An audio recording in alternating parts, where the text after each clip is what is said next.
Welcome back. Let's now begin with some developments in the polity. The Economic and Financial Crimes Commission seized the international passport of the suspended national coordinator of the National Social Investment Program Agency, Halima Shehu. Our correspondent Jokadi Sa tells us more. After about 12 hours of questioning by a team of EFCC interrogators, suspended Minister of Humanitarian Affairs and Poverty Alleviation, Betta Edu, was allowed to go home at about 11 p.m. on Tuesday. In line with the conditions for the administrative bail, she is to report every day to the commission. Just like the former minister, she will also be unable to travel out of the country while investigation is ongoing. In a telephone chat, spokesman of the commission, Dele Oyewale, confirmed the EFCC has taken custody of their travel documents. TVC News also gathered that 3 bank executives are also being interrogated in connection with the alleged 37 billion naira fraud in the ministry. The Federal Ministry of Humanitarian Affairs and Poverty Alleviation was created to develop humanitarian policies. It is also to provide effective coordination of national and international humanitarian interventions. The outcome of the commission's investigations will determine the fate of the accused persons as to whether or not they will have a date in court. Joke Adisa, TVC News, Abuja. This story keeps developing as the Minister of Interior, Olubunmi Tunji-Ojo, who is linked to a company believed to have benefited from the award of a contract in the ministry, was at Aso Rock, Abuja yesterday. Some say he was there on a scheduled appointment in respect of the automation of international passport issuance, but he did not meet with the president. But this cannot be far from the allegations raised against someone perceived to be a performing minister under President Bola Tinubu. Reactions are trailing these developments. The People's Democratic Party presidential candidate in 2023, Atiku Abubakar, has commended President Bola Tinubu on the suspension of Betta Edu. But the APC Director of Publicity, Bala Ibrahim, in a statement bashed Atiku for making a conclusive statement on an issue that is still under investigation. The APC Director cautioned the former Vice President against jumping to conclusions, pointing out that Betta Edu is not guilty until the allegations against her are proven. He accused Atiku Abubakar and the PDP that they faced more corrupt allegations than Betta Edu and the APC. Away from that, it's a fact that Nigeria is battling economic hardship, hence the need for more austerity measures to break even. As such, President Bola Tinubu has slashed the number of people for international and local travels by 60%. Presidential spokesperson Ajurin Gelani said this directive is part of cost-cutting measures of the administration. Let's hear from him. President Bola Ahmed Tinubu has, by his most recent directive, approved a massive cost-cutting exercise that will cut across the entire federal government of Nigeria and the offices of the President himself, the Vice President, and the office of the First Lady. It will be conducted in the following fashion.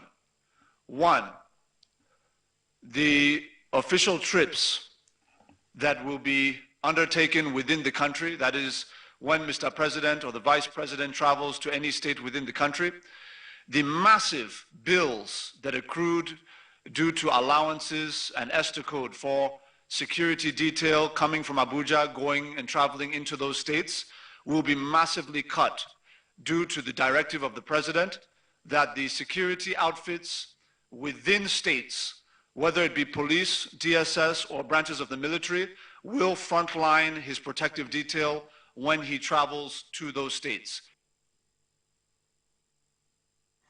Right, so let's take a short break, and when we return, it will be time to speak with our guest of the day, who is a UK-based oil and gas professional, Tunde Adekunle, and an economist, Kayode Edeji, for discussion on cost-cutting amid revenue decline.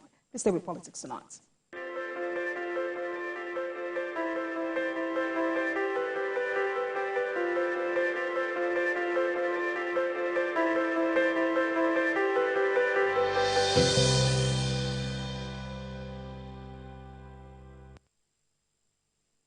Welcome back, everybody. In Nigeria, the cost of governance over the years has been very high and alarming, and therefore unsustainable as recurrent expenditure continues to significantly exceed capital expenditure. This problem has continued to generate public concern and national discourse because of the negative implication on investment, industrial expansion, infrastructural developments, and growth of the real sectors of the economy. So tonight, we're focusing our attention on cost cutting amid revenue decline. And joining me to do justice to this very important conversation are two gentlemen. Tunde Adekule is a UK-based oil and gas professional. He joins us via Zoom. And Kayode Oyedeji, an economist, is right here with me in the studio. Gentlemen, thank you so much for joining us tonight. Thank you very much. Mr. Oyedeji, it's so good to see you again. Mr. Adekule, thank you so much for joining us. Good evening. Good evening to you. So let me start this conversation from the studio. Mr. Oyedeji, slow revenue growth has contributed to Nigeria's growing budget deficit. On one hand, the government's earned revenue has also failed to meet its expected targets. And in addition to that, we have inflation eroding the value of earned revenues. And in the face of all of this, there is a necessity to cut costs. How do we bring these two realities together? Well, we've had a lot of challenges at managing the economy and making sure that people get value for every kobo spent by government.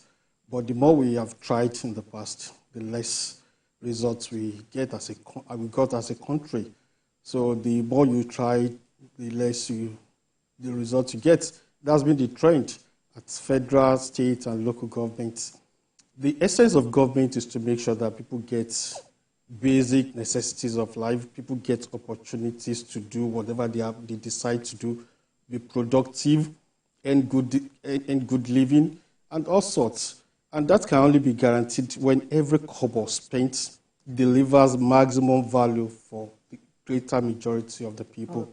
So government has a responsibility to build roads, facilitate provision of basic necessities of life. But you can only do that when you have a budget that generates, that derives, it is derived from the people. People are able to make contributions. Their needs reflect in the budget. And that budget runs to provide services, not to maintain offices per se, but to make sure that people get value for every kobo spent.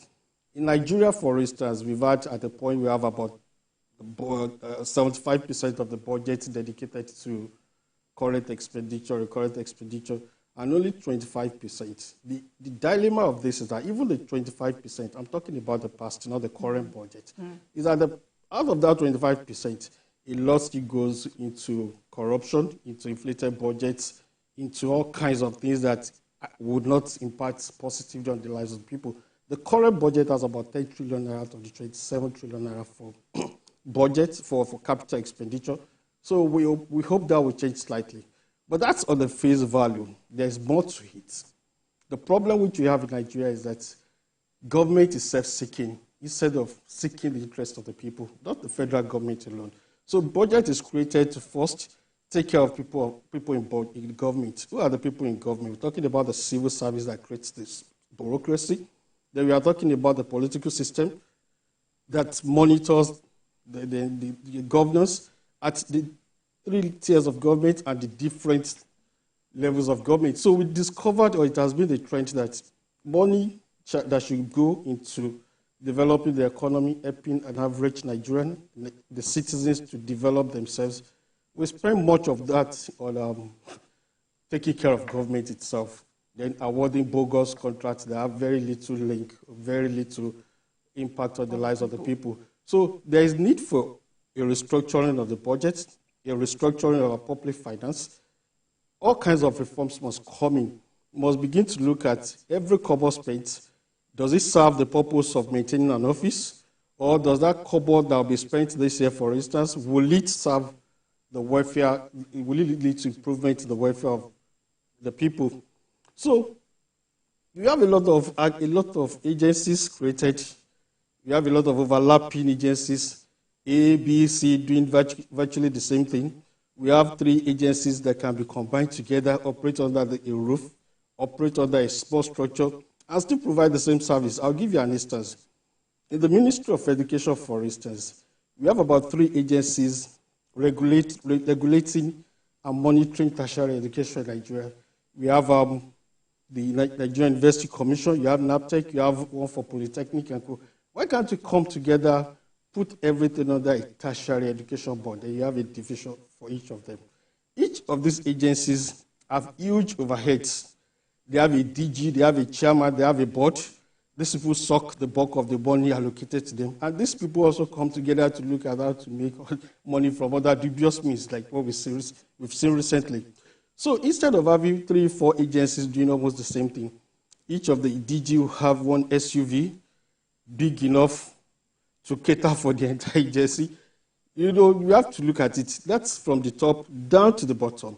You have an average worker somewhere having an SUV as official car, and the salary is just 12 million per annum or 6 million per annum. But the car you've given to him to do his work is over 20 million, 60 million, 40 million, as the case may be. What does he use the car for?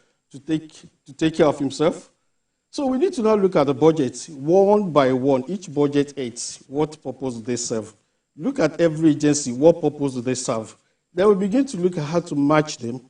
Then we begin to look at our contract system, the process of awarding contracts, how much it's done, how it is done, and are we really getting value for them? If you've been getting value for them, we'll have the kind of gap we have in terms of what we have, infrastructure we have, and the infrastructure we need, in terms of quality of life of the people. So we have a lot of work to do. And thankfully, we have what we call the Orosoye Committee report. So this has been an ongoing issue for a long time. For over, I think for about 20 years or thereabouts, since 1999. Orosoye Committee came up with a lot of policies, reduce the number of ministries, reduce the number of agencies and parastatals, then reduce the workforce, the bureaucracy. We keep having more and more political patronage. The National Assembly started as a small unit, but the National Assembly today is so big, so vast. You have a bureaucracy that is taking care of you, drinking water for lawmakers. You have every lawmaker having tens of it. You can hardly say what those people are doing. Then you begin to wonder why the civil service itself cannot even do anything again. It's bloated, over bloated. The chunk of government money is going into maintaining the interest of individuals rather than providing services for cross-wide of the Nigerian citizen. All right, Mr. Yedeji, we'll also come back to the issue of restructuring our public finance. But let me bring Mr. Adekunle into this conversation. Nigeria is one of the countries in the world practicing presidential system of government. Is huge cost of governance synonymous to the presidential system of governance, or is Nigeria special? Very good question. The system is as expensive as we want it, right? Let me give an example. In the United Kingdom, so to say, we have just 117 special advisors across board, from the PM to the secretaries of state and what have you. Just 117 special advisors. In Nigeria, how many do we have? The ministers have minimum of 10. Some have more. The presidency has more than 30. The last time I stopped counting around when he had appointed over 30. I stopped counting. I've lost count. United States have less than that. So it all depends on how you want it to be how you want to run your government. You want it to be efficient and lean and efficient, then you cut down. Now, the guest in the studio said pointed out so many crucial things.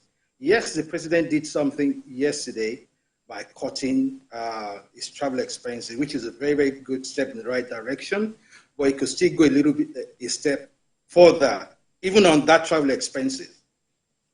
I would say, looking at the travel costs, say in terms of the allowances, internationally, as a yardstick, then I think it's 900. Some levels of officers get $900 a night, and I can tell you for free, no government official earns traveling allowance in the United Kingdom and United States for traveling. What they give them is just hotel accommodation, and they stipulated the standard hotel that they have to stay in. Nobody stays in a 5-star hotel. Nobody stays in a 10-star hotel. Or what? No, they don't. At the expense of the government. They pay for the government takes care of the accommodation and feeding, just a breakfast. In Nigeria, it's 3-course meal. It's if I go a little bit a step further too, in terms of cutting on the aids. The gentleman said something that there's duplication. Yes, there's duplication of function across board in terms of the aid. You have a special assistant for media. You have special assistant for communication. You have special assistant for digital, what have you. Too many doing the same thing. Now, apart from that, some time ago, there was an outcry on vehicle purchase of vehicle. And a lot of people have talked about it on that issue. Now, in terms of let's look at the government now. Let's forget about for now, I wouldn't want to talk about the senators or the House of Assembly. In terms of transportation, say official vehicles for the ministers, each minister has nothing less than 3 vehicles. We have the pilot vehicle, we have the backup vehicle, and the minister's vehicle. And they're all SUVs, bought outright. I'm not saying they're not entitled to official vehicles, but what we have abroad is that a minister only has 1 vehicle. All right. In Nigeria, we have for the minister himself and for his spouse. Say, the minister is at work, the wife has to go somewhere, so she has a driver attached to her. Now, Nigeria, we say we are broke. We have a local assembly plant manufacturing vehicles. The excuse is that local cars and SUVs are not that strong, good enough to ply our routes. Why don't you get these? There's what we call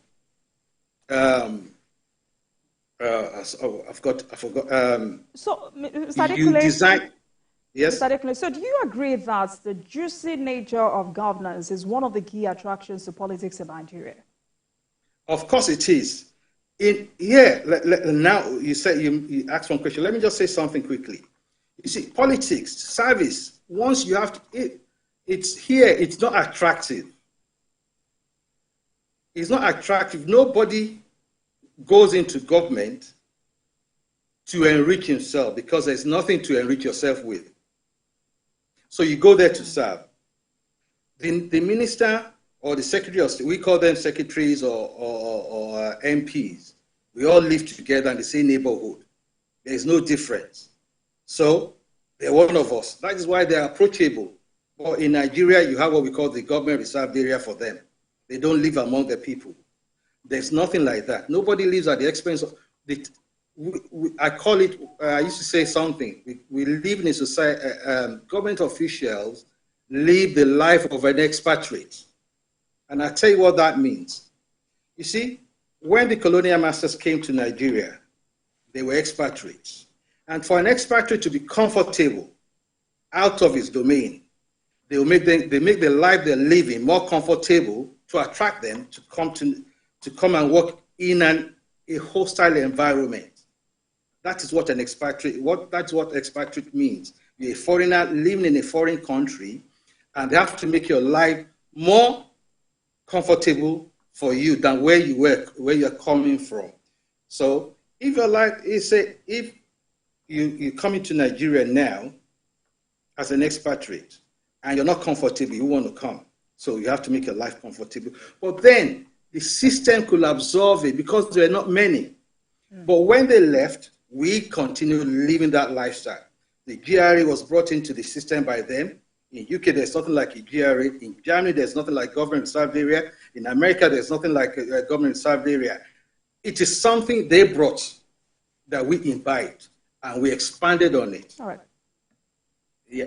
So can I continue? Or you want Kindly hold on, Mr. Adekule, kindly hold on. Let me get the thoughts of Mr. Yedeji.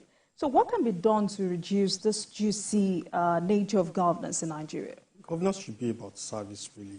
People should not go into government, to politics and government just to make money, or to become lords of the manor.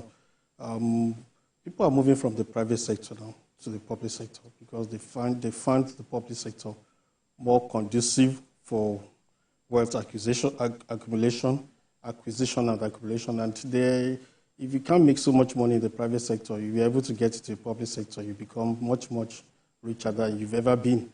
So there's a lot of money in the public sector, and there's income inequality in Nigeria because it's public sector driven, and there is free money dovetailing into different pockets from the public sector. So what can we do? We need to have reforms in different sectors of the economy. Number one, we need to make sure that we have the right size of the civil service to work with, right size the civil service, making sure that you don't have idle hands, you don't have excess capacity beyond what is determined, what is required to provide sufficient services for the public. That's one. And that's a controversial issue too, because when you talk about having the right size of the civil service, like the labor movement become uncooperative. They believe it to be targeted at reducing the number of people that will work. Of course, some areas you need more people, some areas you need less people, so you need to find a balance here and there. So apart from that, there was a time Obasanjo came in and introduced monetization. Monetization was aimed at making the civil service slimmer and smarter, reducing the cost of overheads.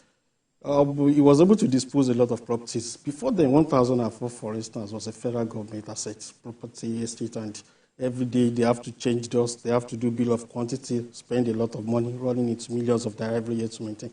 So they came to a position that said, okay, let's sell off this thing and begin to monetize all the benefits of our people, of our workers. That means if you're entitled to housing, you have housing allowance built into your emolument. If you're entitled to a car, you have a transport allowance reflecting your car and your transportation needs.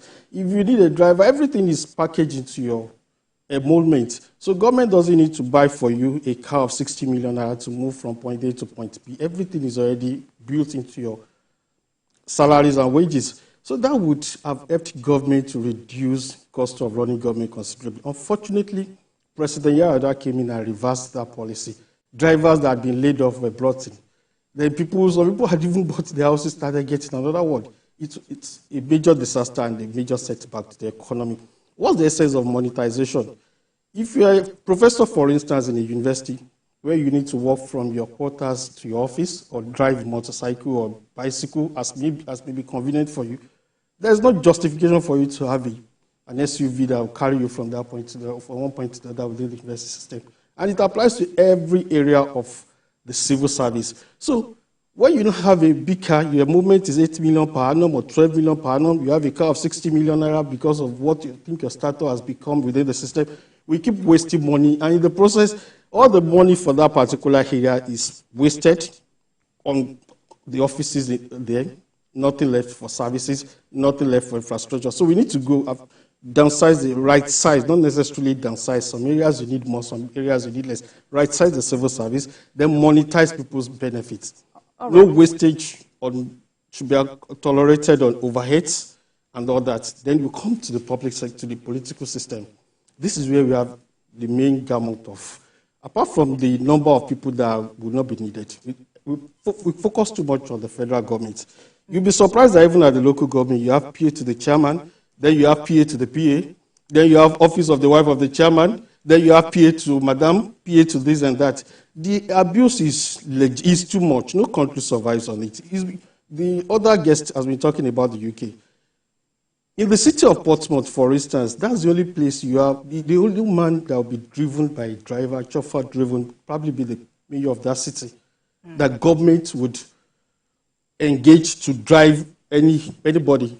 And when you see the modesty of his car, it looks like just any other person.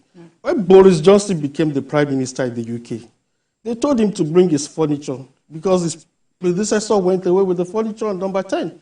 The furniture was she bought the furniture herself, and when she was leaving, she decided to take them. So the prime minister was asked to bring his own furniture. That's how tight the system is. So we need to look at our system Look at the American model, look at the UK model, look at the level of poverty, look at the level of the insufficiency of our infrastructure and look at the model that works. We don't need so many public servants, number one. We don't need so many public aids. We don't need so much money to maintain them. If you are going into government, be ready to sacrifice. Right, so all of this you have mentioned, can we say, or are they the same as government's building capabilities, harnessing data, and reinvesting savings? Because some economists have said some of these cost-cutting programs fail to do better until government does all of this. Oh, yes. The political way to do these things are not there. That's the truth. If you become a governor today, the pressure on you becomes so much. You begin to plan for the next election. And in the process of planning for the next election, you discover you have to accommodate as many people as possible. Those are the people. There was a time a governor employed, I think, about 300 aides at a go. There was a governor that employed a special assistant from every ward in his state, believing that on election day, each of them would deliver their awards. And they are using public funds. It's a distraction to government. And these people are living large. And the more people begin to have that orientation that you go into government and you live, the more they lose confidence in hard work and industry. So the problem is multifaceted. But the most important thing is that government must have the will to work for the people, the greater number of the people. That is where we need to focus on. Begin to demand from government. See, we've run the system for too long. The presidential system has become too expensive. The gamut of the size of the public sector has grown, not by the size of services provided, not by the size of projects delivered, but by the number of people engaged to deliver less to the people. All right. Mr. Adekule, the president has now ordered a reduction in the cost of travel for government officials to 60%. Is this enough?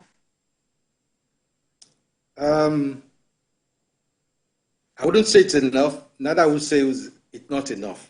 But it's still the beginning. It's just the beginning. But I would still want. We're talking about the politicians. We lay more emphasis on the politicians, so to say. But it goes more beyond that. I just said something. I said, living government. Should I say even the civil servants, government officials, live the life of an expatriate, and we behave like an expatriate. The benefits. It's not just only the politicians that are benefiting and are milking the system dry. It's not just the politicians. It's everybody within the system. Now, let's talk about the civil service, recurrent expenditure, like my colleague said earlier on. Now, over every year, if you look at the budget on recurrent expenditure, it's always high. Now, why don't we look at this recurrent expenditure? It's not just about salaries and benefits alone. There's in the procurement sector, every year, every budget, every cycle year, they keep on allocating funds for the same thing that they bought last year in terms of transport, stationaries, equipment, and all that. Why not? The modern thing now is to go into leasing. That costs. Government doesn't buy things purchase things outright. Nothing. They don't buy things outright purchase. They lease for 2, 3, 4 years. Like for computers now, because the lifespan of a computer, because it comes the new, like say maybe Windows or Microsoft and all that, that comes out every other 2, 3 years. It becomes obsolete after 3 years. So you lease it. So after 3 years, 2 years, you lease another one. You return that, you lease another one. It's a contract. Then you now have what we call a service level agreement to maintain it. We have that poor maintenance culture in Nigeria. We buy stuff 6 months down the line, it breaks down, we buy another one. We don't imbibe the maintenance culture. If we can imbibe that maintenance culture and having an agreement with the supplier to maintain this equipment over a period of time, since they are on lease, that saves costs. Another area where we waste, which people don't look into, if you go to any ministry, and I stand to be corrected, If you go to the office of, say, from directors above, because I'm sure of that, you have newspapers. And how many dailies do we have? We have over 5, 6, let's say the major ones, or the major ones that people normally buy. They are like 5 or 6. The DG, the directors of all the ministries. Who pays for it? They don't. It comes from the coffers of the government. These are waste. We have to start cutting waste. You go to the office of any of these ministries, what do you find? Cable TVs. I can remember watching a on news some time ago. One of the honorable was saying that in his office, they didn't even put a cable TV. I said, what? Who pays for that? The taxpayer. These are where the money goes. Think to these things, right. It adds up. You go to minister's entertainment, tea, for Christ's sake.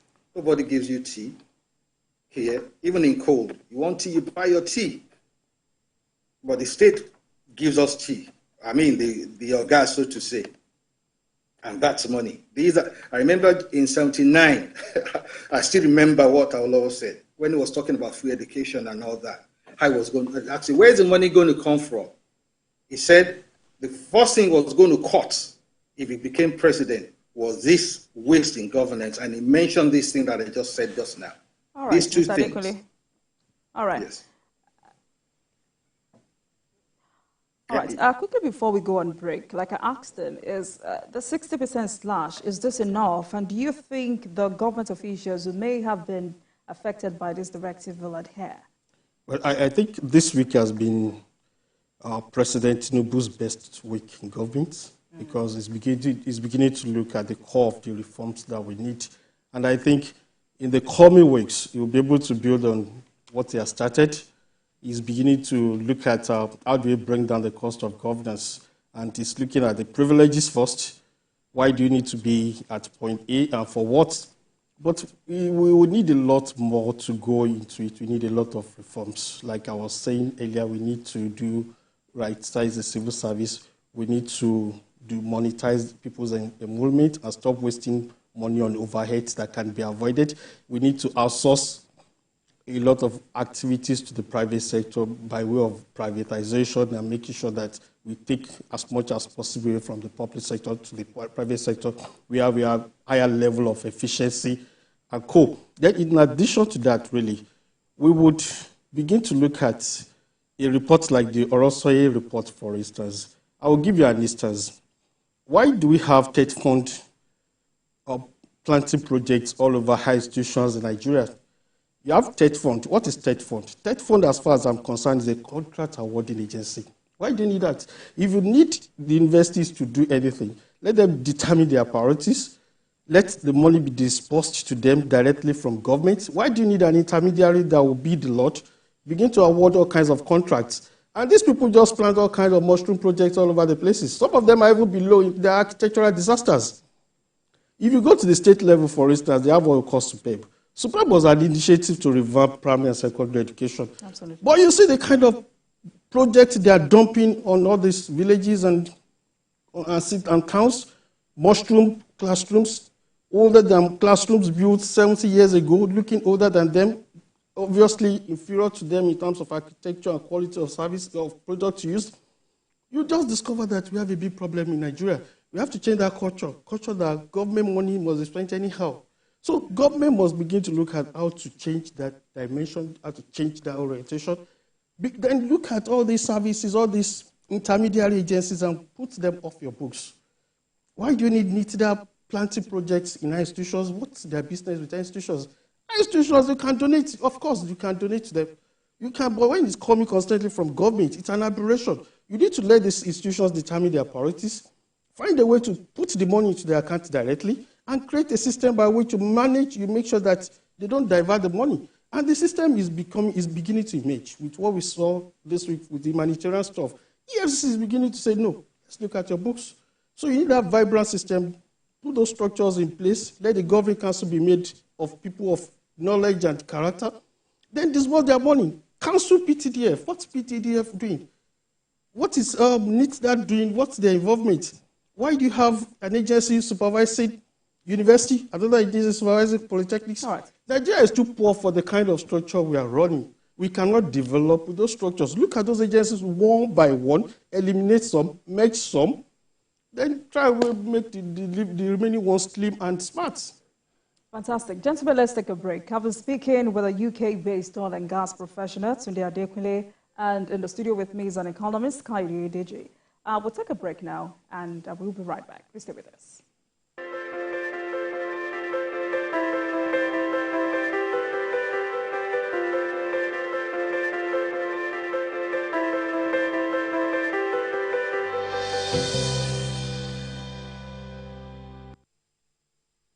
Welcome back, everyone. Tonight, we're discussing cost cutting amid revenue decline. And I've been speaking with a UK-based oil and gas professional, Tunde Adekunle, who joins us via Zoom. And in the studio, I have an economist, Kayode Oyedeji. Gentlemen, thank you so much for coming on the program. Mr. Adekunle, let me come to you. So these monies that will be hopefully be saved by this slash, what would you advise it be used or channeled into?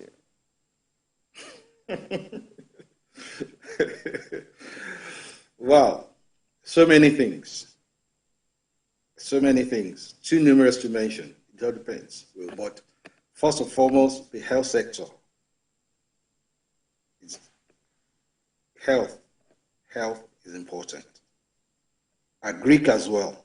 The agric sector is important. These two sectors are quite paramount to me. Can you hear me? Yes, I can. Please go ahead. I said these two sectors are quite paramount to me. Absolutely. Hospital, yeah, agric. Agric is important. If we can improve upon our agric, we can, so that we can feed ourselves, that will go a long way. Secondly, the health sector too. So the health sector, hospitals, functional hospitals.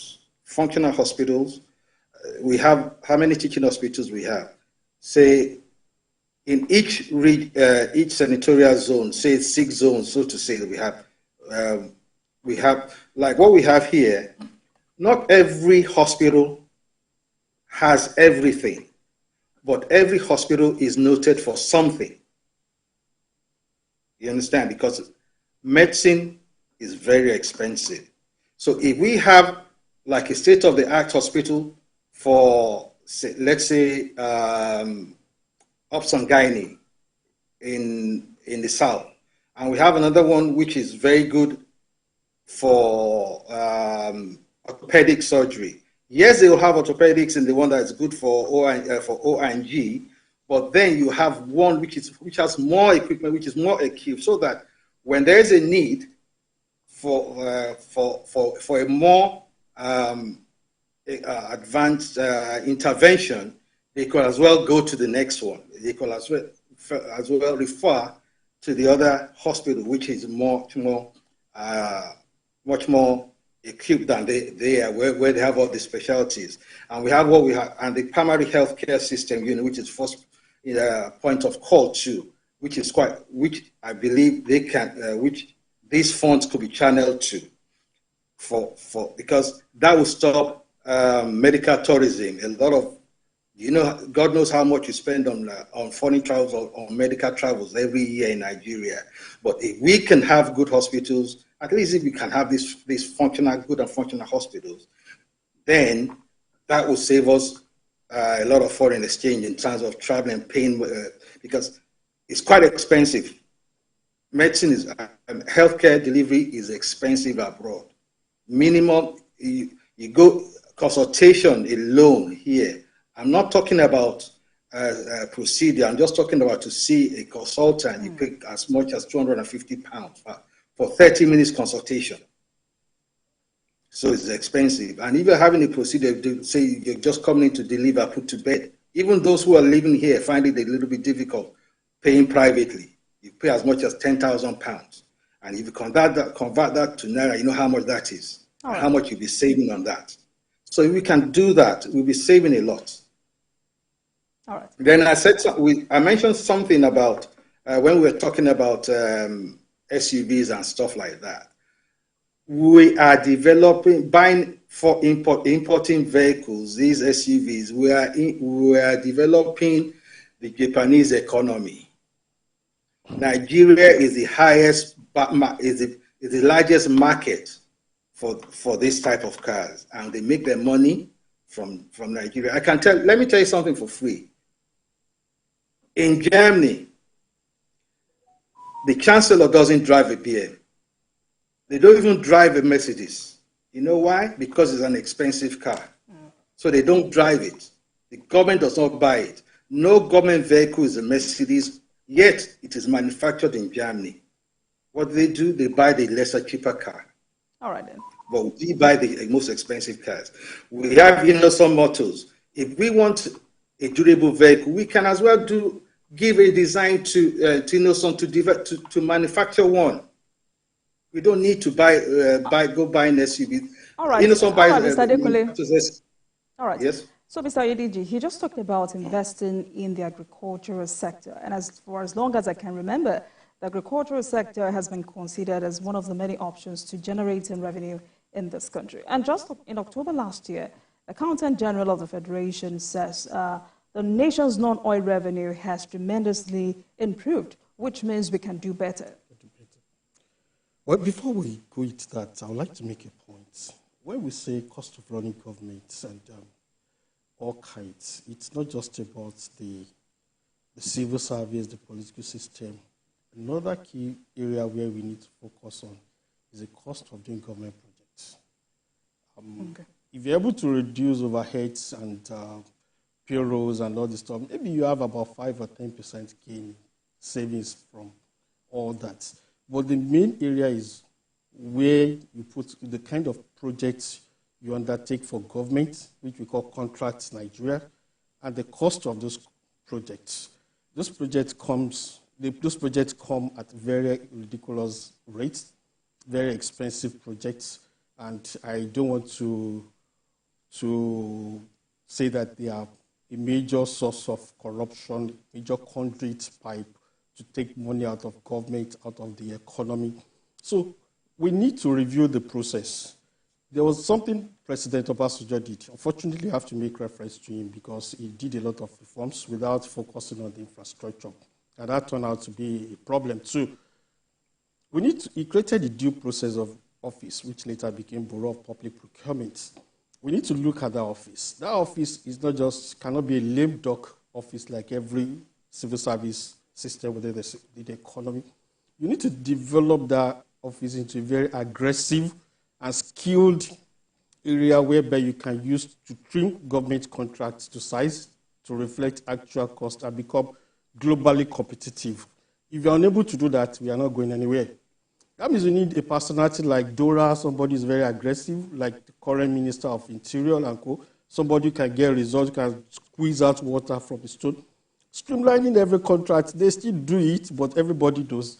What they do now is if you are doing a contract of 40 billion, you put it across to Federal Executive Council at 60 billion, then the borough brings it out to 40 billion for you, and you eventually get what you want, just a process, you just slim fit it into what has been designed by those who want that contract.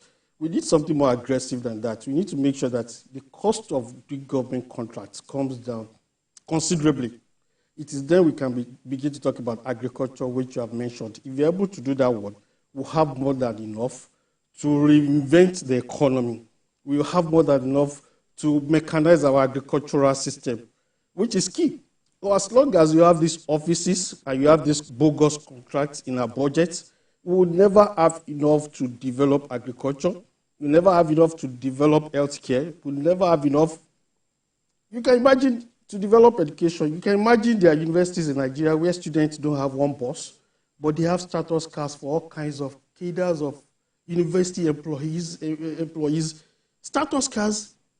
And when you travel, every day you travel from Lagos to Ekiti, you see buses belonging to federal government of Nigeria loaded with people going for for going for naming ceremonies, going for all kinds, all over the places.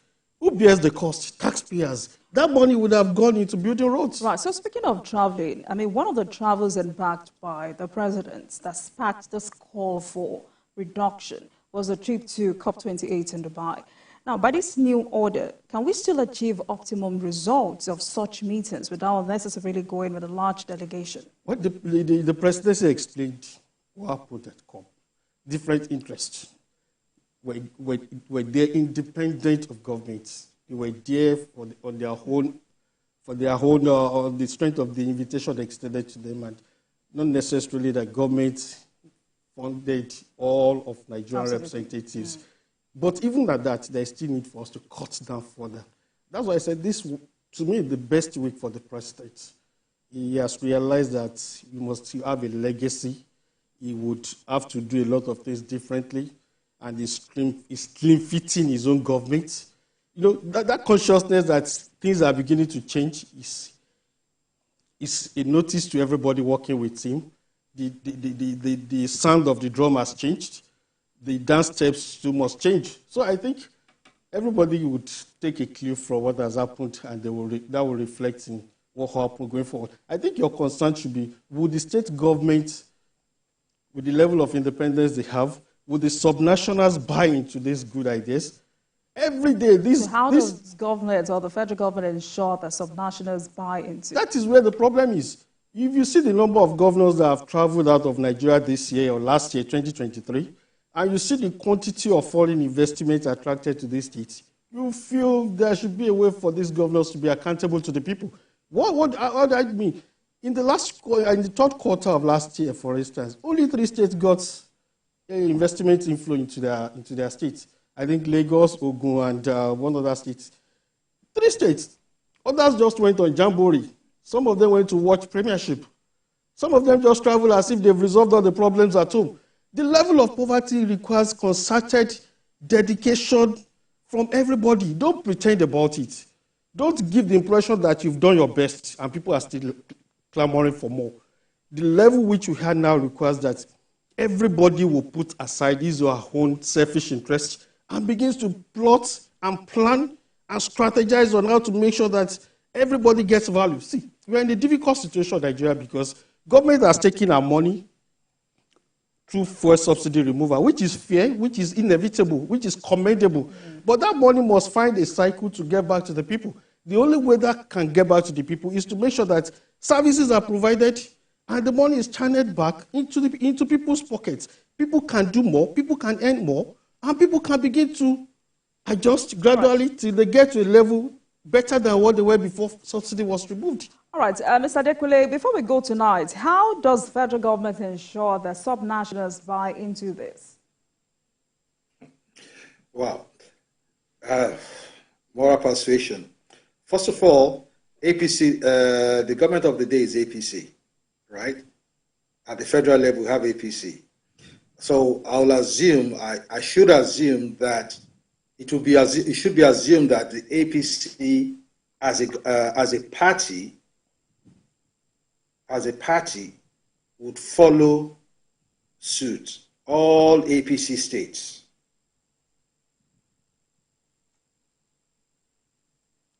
Mr. Dekule, are you there? All right. Mr. Adeji, let me get your final take on this. Do you think slashing travel percentage will curb financial corruption in government? It's not the main thing. It's not an end to itself. Like I said, the important thing is the orientation and the psychology behind it, the philosophy behind it. I agree, but like, it's not business as usual. But we wouldn't say we have to be practical. So, but if they can, that's the truth. All right, Mr. Dekule. Saying that they will follow suit is not as simple as ABC. But we have to keep on talking. That's what we call persuasion. Just as we are talking now, we have to keep on talking, And one day we'll get there. All right, please land with your thoughts. Okay, I would like to conclude that it's looking better for Nigeria. It's looking like we will eventually get to the end of the the tunnel with what the president has done. I pray and I believe strongly that we'll build on it. You will begin to look at beyond presidential pronouncements, begin to look at frameworks, begin to look at policies that will become all-encompassing, that will make it compulsory, mandatory for everybody to cut down on their stuff. You see some government officials move about as if they are the prime minister of a country. Maybe common chairman goes about with police orderly, he goes about with escorts. The president should now begin to look at how to turn this to a framework, a policy initiative that everybody will not only buy into, but everybody will submit to. And that's what I think we should be looking at. So it's looking good for Nigeria if the president can sustain this tempo, can begin to look critically at what people are doing around him, can begin to say, see, I'm ready to make sacrifices, and everybody should buy into this. All right. Position. Great conversation, and thank you so much, gentlemen, for your perspective. I've been speaking with a UK-based oil and gas professional today at Dekunle and economist Kayode Oyedeji. Gentlemen, thank you so much for coming. Thank you very much. Thank you, Mr. Dekunle. Right, and thank you very much for watching. That marks the end of today's episode of Politics Tonight. But the conversation continues from here. Get in touch with us on X at TVC News NG and at Olajumoke using the hashtag Politics Tonight. We're also on YouTube at youtube.com/TVC News Nigeria. I am Olajumoke Olatuji. Good night.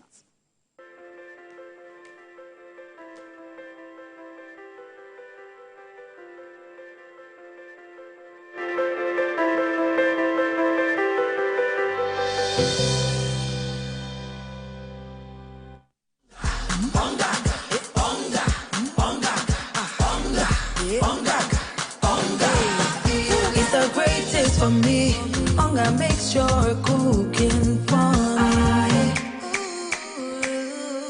It's the aroma it brings, the taste and aroma gives a feeling of happiness. Happiness, we go fill your belly, enjoy the taste and aroma daily. Hunger,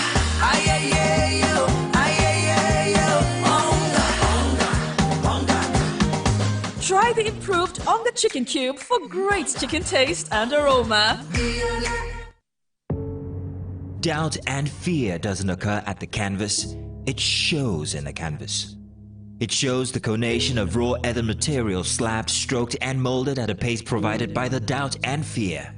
Every move way in the struggle of one to the other, merging the past to the present, brushstrokes of colors seen but not known. For when the wailing stops, the pieces settle down in abject beauty erected for a century of a century. Speaking, advocating, protesting as the arts are meant to be.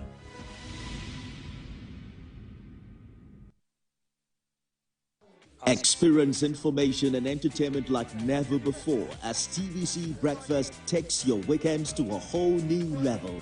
Introducing TVC Breakfast Weekend Edition, your ultimate source of thrilling sports updates, insightful political analysis, and captivating entertainment news. Stay in the know with what's trending, catch up with the latest in sports, and immerse yourself in the latest buzz from the world of music and movies. Your weekends are no longer just days off, but moments packed with knowledge, excitement, and enjoyment. TVC Breakfast Weekend Edition, only on TVC News.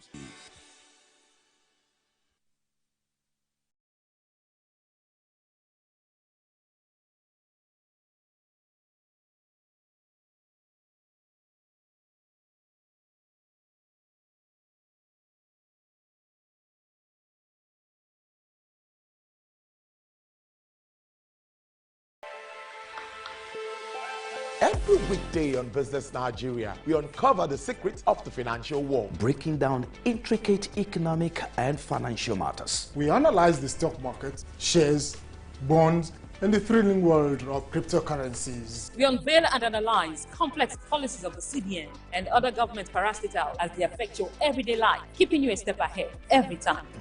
Okay, this is incredible. Facts matter. Our team dives deep to separate fact from popular opinion. We simplify complex government policies as it impacts your everyday life, helping you navigate the ever-changing financial landscape. Watch Business Nigeria every weekday at 2 p.m. only on TVC News. First with breaking news.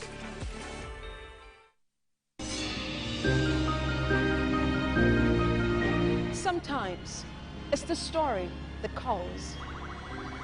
At other times, the people just want to be heard. School, I need students, but I need teacher. Can't continue like this.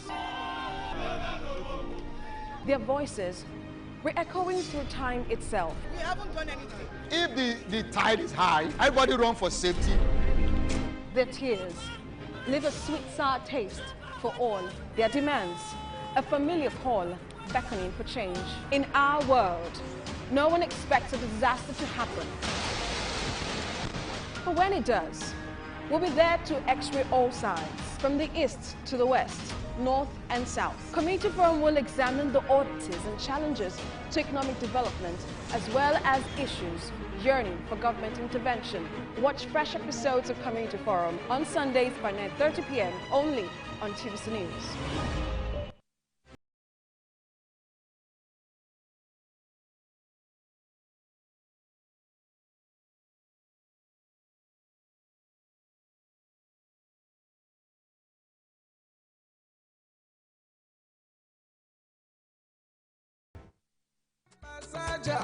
Wallahi kun yi feli. Kun yi feli. Ku zo ku kwashe kayan ku. Kun yi feli. Ku zo ku kwashe kayan ku. Kun yi feli. Ku zo ku kwashe kayan ku. Inda kun yi feli. Ku zo ku kwashe kayan ku. Kun yi feli. Ku zo ku kwashe kayan ku. May 29, 2023. Zamfara state indigents came from far and near to join other residents in Gusau, the state capital, to witness the swearing-in of the 5th civilian executive governor of Zamfara state, Dr. Dauda Lawal. He was elected under the platform of the People's Democratic Party.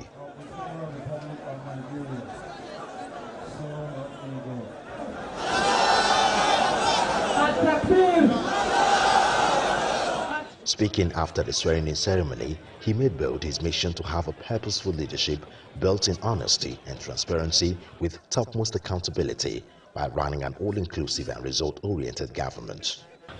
I make this solemn promise to you that starting now and every day for the next 4 years, inshallah, I and my deputy will devote every ounce of our time and energy to the service of our dear state.